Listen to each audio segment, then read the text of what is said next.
Okay, so in this lecture, we are going to study the examples of quantum operations.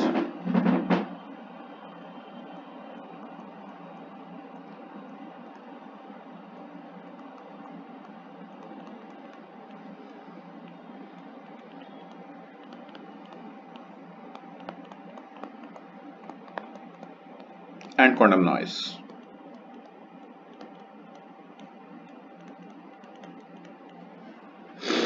So, having set up all the formalism, let's see what are the most typical kind of quantum operations and what's the use. So, let's first look at the trace operation.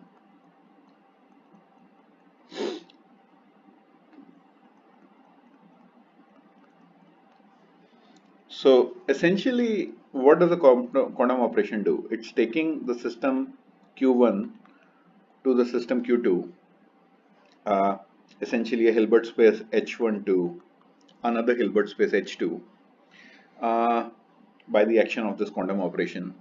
So let us look at what happens when I take the trace operation. Now this can be regarded as a quantum operation which is taking a system Q uh, which is spanned by, let's say,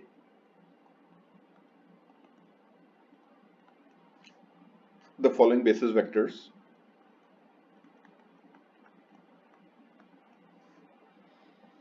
Uh, to a space Q prime,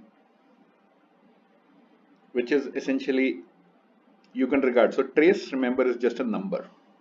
So you can regard Q prime as a one-dimensional vector space.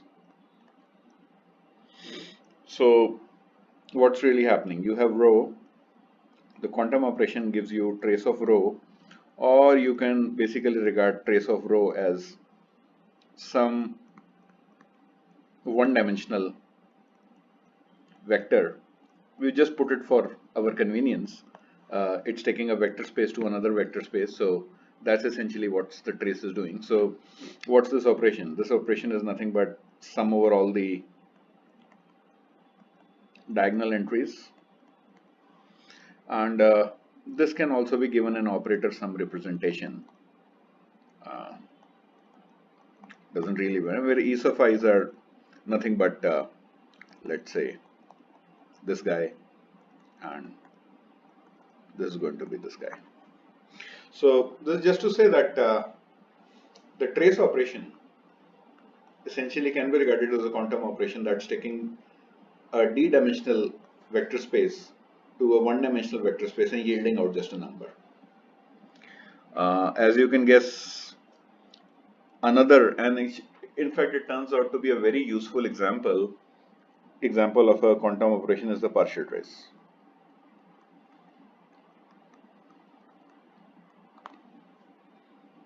So what does it do? It takes a composite vector space or system QR, and it can either lead U or it can lead, like, I trace out Q.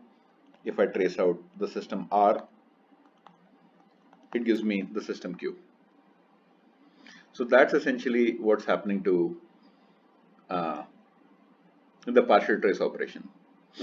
So in order to see that, let us define how are the operation elements or the operator sum elements of partial trace look like.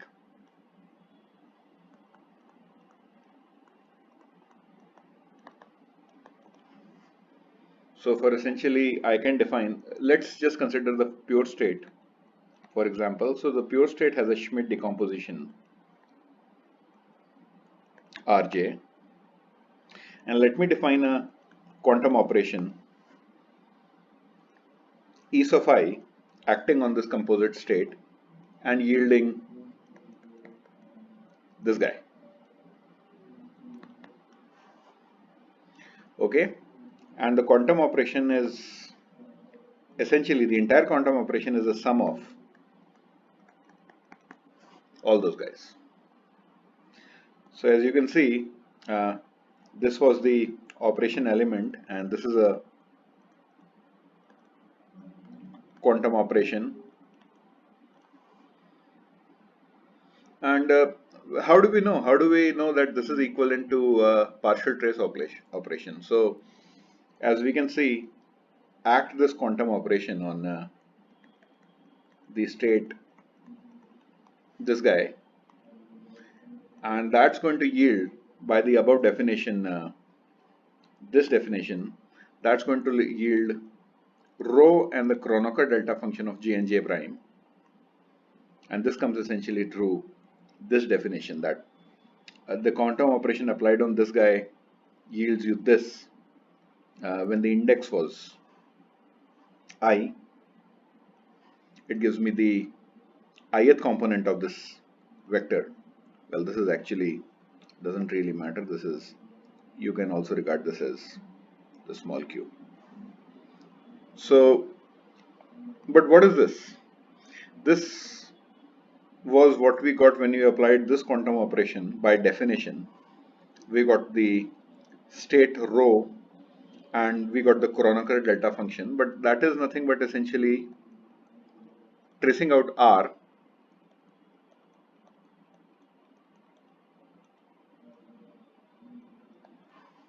So hence you can show that the action of this quantum operation defining these operational elements is nothing but taking the partial trace or tracing out the subsystem R, and that essentially gives me this guy back.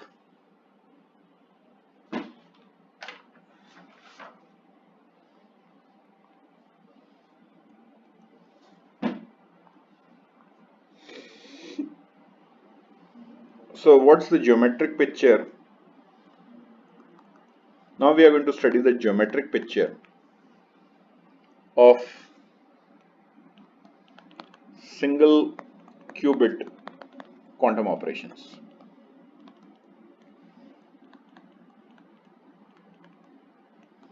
In a way, this is going to show us how to visualize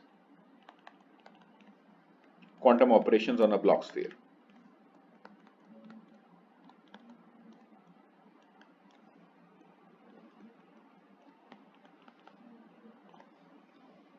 So remember, any state of a 2-qubit system, I can express it on a Bloch sphere.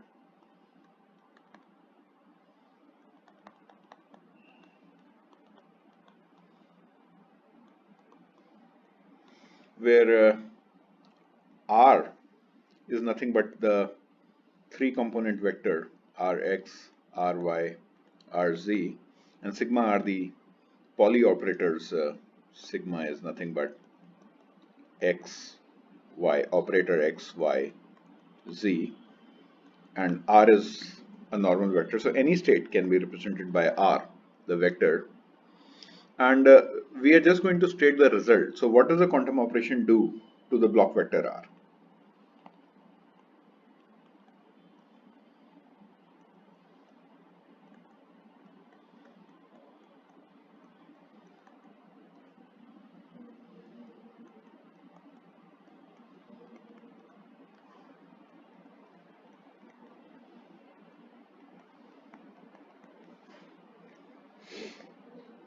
R upon the application of the quantum operation can be regarded as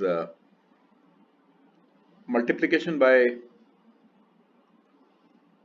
a matrix M and displacement by a constant vector C.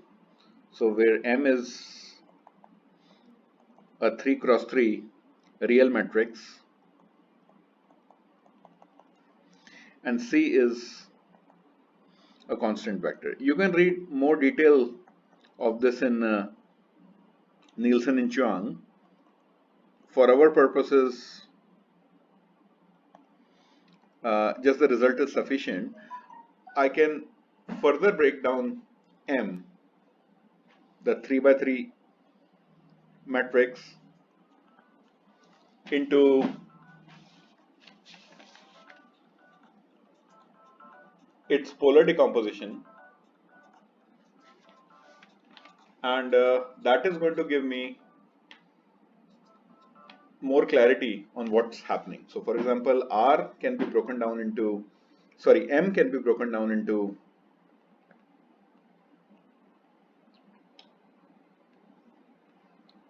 since this was a real matrix, its polar decomposition is going to read a real orthogonal matrix with determinant 1, and S is a real symmetric matrix.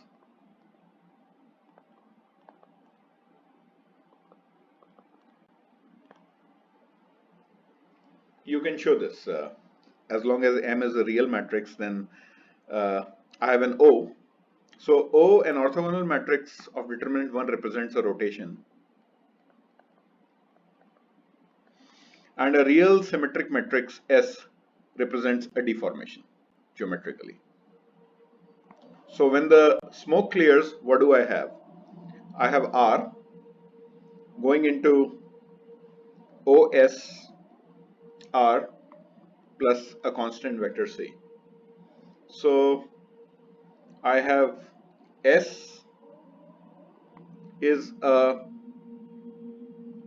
deformation of the Bloch sphere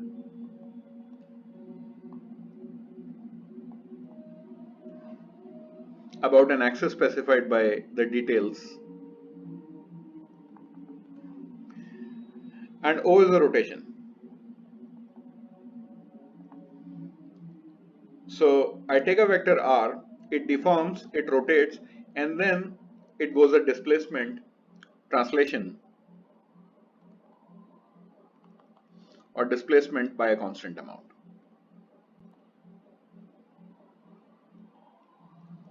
Constant vector. So essentially that's what's happening for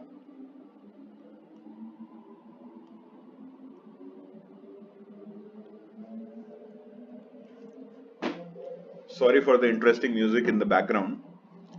This is just the way it is right now, but I hope you can hear me and enjoy the music in the background also. So essentially any vector on the Bloch sphere, the state of the qubit, that goes through deformation, rotation,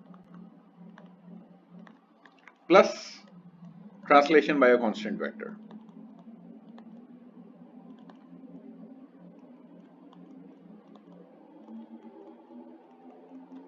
And this happens for any R. So essentially a quantum operation takes a Bloch sphere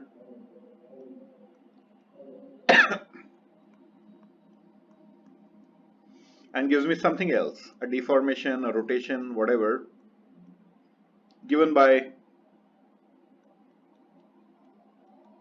and this holds for all vectors R, R1, R2, any R on this Bloch sphere. Such a transformation is called as an affine map, just the details of it, but that's essentially what a quantum operation is doing. You can actually also show this, but that's actually what's happening geometrically. So how do you visualize a quantum operation? It's basically taking a Bloch sphere, deforming it, rotating it, and then translating it. That's exactly what's happening to all the vectors on the Bloch sphere. So we are going to see some examples of this geometric picture now. So the geometric picture above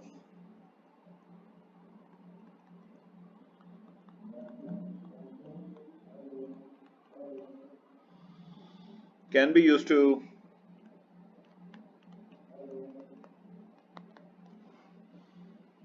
visualize important quantum operations.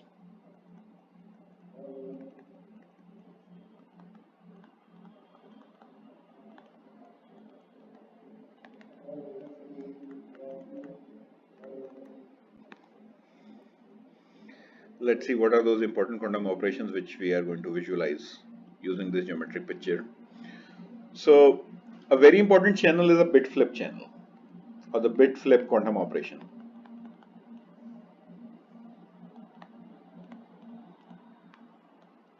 As the name suggests, it just flips 0 to 1 and vice versa.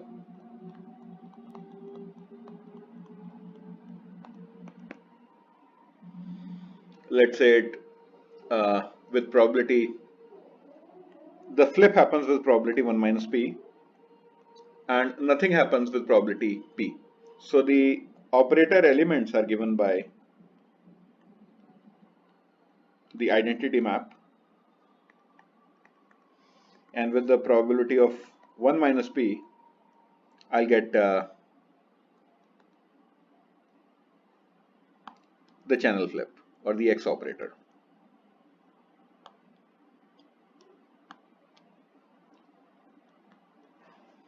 So essentially it's taking a state and I'm getting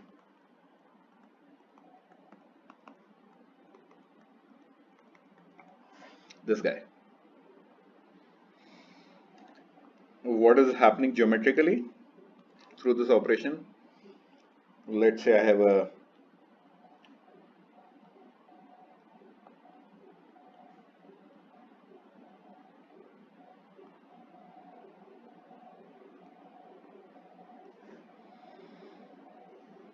this guy, and it shrinks. So this was the X dimension, this is the Y dimension, and this is the Z dimension. Nothing happens in the X dimension, but the entire block sphere shrinks in the other two dimensions. So this is X, this is Y, this is Z. So that's the action of the bit flip channel.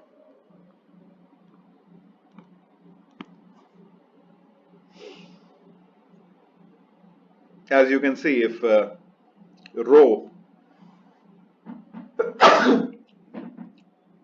is along the X direction on the block sphere, nothing will happen, because E1 is just nothing but this is an identity map proportional to identity, this is proportional to X. This is, so nothing will happen if rho is in the direction X direction on the block sphere. So if rho is this guy, E1 is going to commute with it and nothing is going to happen. E1 is nothing but something proportional to X. Here I can write them as the X, the eigenvectors of X.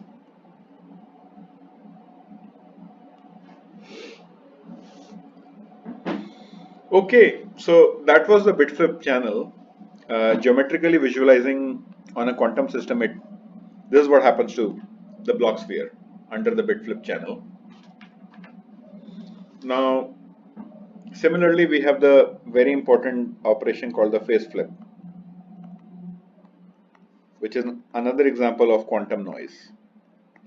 See, ultimately what we are doing is that we take a qubit lying anywhere on the block sphere and we are seeing the nature of quantum noise applied to that qubit. So with the phase flip channel, the operator elements are once again with the probability p, nothing happens, and with the probability 1 minus p, I apply the z operator. So rho on the application of phase flip gives me this guy plus this guy. What's the effect on the block sphere? The entire block sphere. Once again, I have X, Y, Z, and I have the phase flip operator.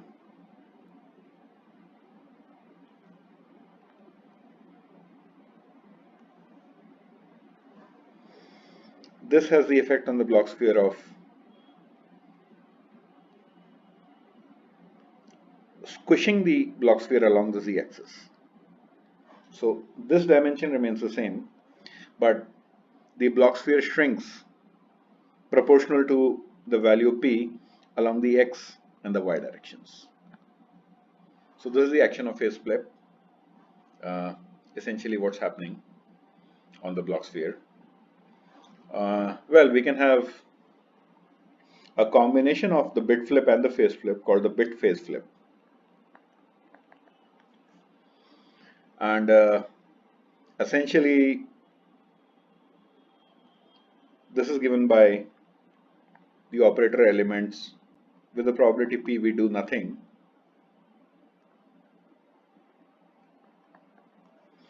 And with the probability 1 minus p, I have the y operator, or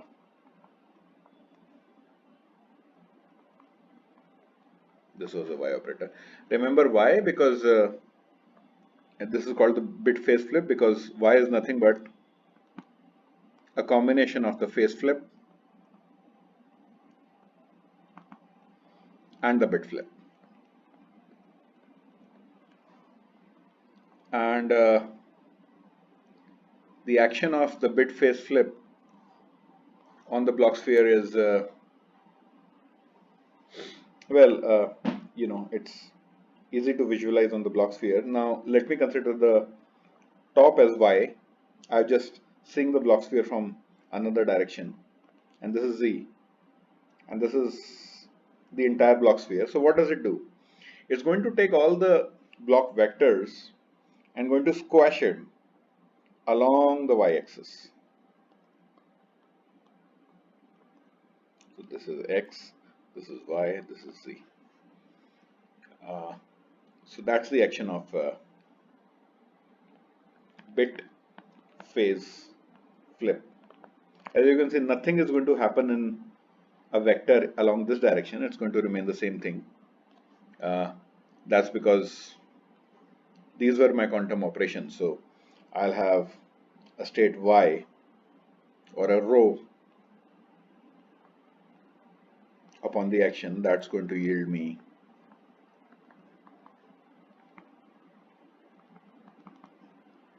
and when I have a row that commutes with even, which was nothing but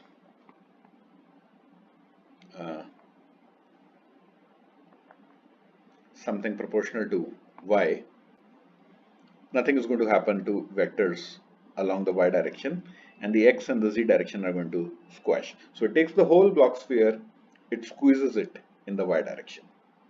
So that's the example of bit phase flip channel. So these are different kind of noises. You have a quantum computer, either it can go quantum noise because of the environmental interactions. It can cause bit flip. 0 can go to 1, 1 can go to 0. Geometrically, we visualize that as squashing along this direction. What happens is the z and the y components get squashed. I can have the phase flip, which is shrinking of the block sphere about the z-axis, and I can have the bit phase flip, which can be the shrinking of the block sphere around the y-axis. So these are different examples of noisy quantum operations and how to visualize them on the block sphere. The next lecture we are going to study two very important examples of quantum noise and quantum operations as well. Thank you.